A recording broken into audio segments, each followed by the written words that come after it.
bagaimana mungkin Neng memaksakan keyakinan untuk sesuatu yang orang lain tidak yakin tentang kebenaran itu? Kita melihat secara dohir, bukan melihat secara kebatinan mereka.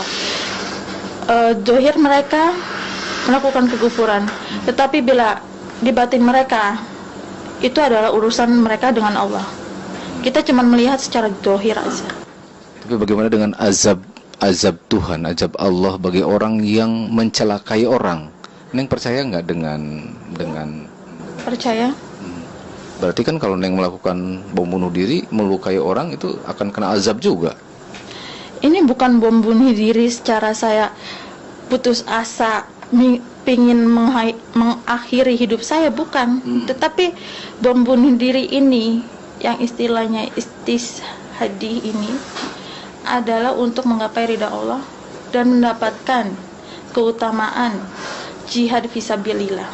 Yang Neng yakini itu istihadiah kebanyakan ulama atau sedikit-sedikit yang masuk di dalam pemahaman Neng? Misalnya mayoritas ulama itu tidak membenarkan yang namanya bom bunuh diri, hanya sedikit aja. Tetapi kenapa mengambil yang sedikit, tidak yang mayoritas ulama di dunia ya, jangan dengan Indonesia aja gitu? Karena ini adalah jalan Al-Ghurabah. Jalan Al-Ghurabah adalah jalan orang-orang yang asing. Saya tidak merasa terhina menjadi orang asing. Saya bangga menjadi orang asing ini. Agrobah, jalan orang-orang asing. Asing dalam pemahaman agama, asing dalam Islam berawal dari agama asing dan akan berakhir menjadi agama asing juga. Dan menurut siapa? Ini sudah ada dari dulunya juga, di dalam hadis juga sudah ada. Hadis yang diriwayatkan oleh masih hafal nih? Maksudnya itu jalan ini akan menjadi asing. Dari awal Rasulullah menjadi asing kan? Islam itu datang dengan keasingannya. Dan sekarang pun semakin lama, semakin akhir zaman semakin asing. Ya. Tapi kan Islam memahami apa disebut dengan gaib, ajaran-ajaran yang lahir secara gaib, misalnya yang diyakini sebagai keyakinan. Misalnya sesuatu yang tidak bisa kita tempuh dengan akal, itu kan gaib ya. Dan dalam Islam itu ada, misalnya beginilah, kita yakin hidup setelah kita mati, itu kan gaib. Tapi kita percaya dan yakin, itu kan tidak bisa dijangkau dengan akal. Nah, kalau Islam tadi yang Neng sampaikan kemudian asing, itu kan satu proses di mana penyebarannya yang disampaikan oleh Rasulullah memang bertahap, bukan karena asingnya tetapi karena proses itu kan. Bagaimana mungkin kemudian pada akhirnya akan menjadi asing sementara orang semakin yakin, Neng semakin yakin dengan keyakinan agamanya, tapi kenapa kemudian menjadi asing? Sekarang kita ambil contoh di tengah masyarakat kita sebagai mayoritas Islam. Indonesia adalah mayoritas Islam, ya bukan? Betul. Mayoritas Islam, apakah mereka semua melakukan sholat? Kita nggak tahu. Apakah mereka bercadar?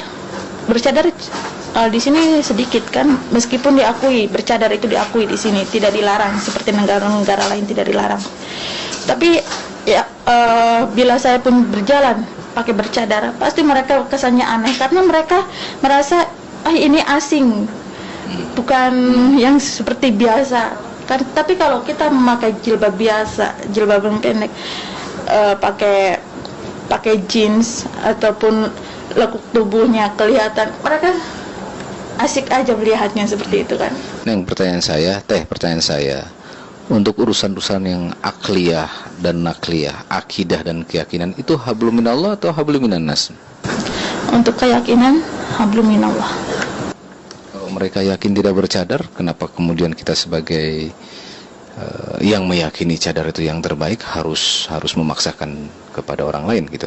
Kita tidak memaksakan, tetapi bila melihat orang yang bercadar, mereka akan merasa aneh.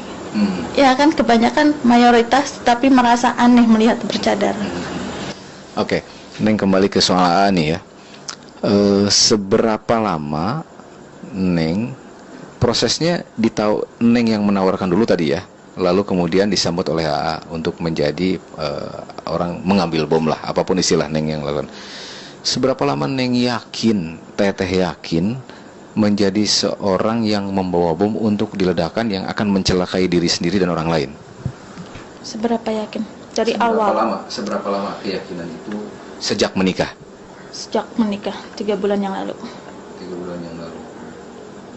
Bagaimana si AA kemudian menyampaikan itu kepada Neng soal rencana itu? AA cuman bilang sudah Neng, semuanya AA yang atur, Neng tinggal tahu beresnya saja. AA menyuruh melakukan itu di mana, Neng? Untuk tempatnya saya tidak tahu karena AA tidak pernah kasih tahu. Saya pun tidak mau mencari tahu itu prosesnya bagaimana, bahan-bahannya apa. Saya tidak tahu menahu. Selama 3 bulan itu Neng bersama-sama AA